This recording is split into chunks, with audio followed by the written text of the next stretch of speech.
Kesinga block केरोंगुंडा ठारे दुर्गा पूजा पई कलश यात्रा संपूर्ण।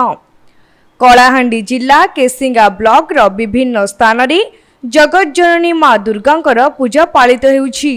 सेहीपरि भाबे केरोगुड़ा ठारे मां को पूजा पई गत 20 तारीख अपराह्न 3 घंटा समय रे 34तम दुर्गा पूजा उपलक्षे कलश यात्रा होइतिला। एही कलश यात्रा रे दादपुर झियो दल सह गाँव समस्त महिला पुरुष सह मंदिर कमिटीर समस्त सदस्य उपस्थित रहिथिले। मां दुर्गा आगमन को नहीं ग्रामवासी बहु आनंदित रहिथिबा देखिबाकु मिलिथिला।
ब्यूरो रिपोर्ट तीर्थक्षेत्र लाइव।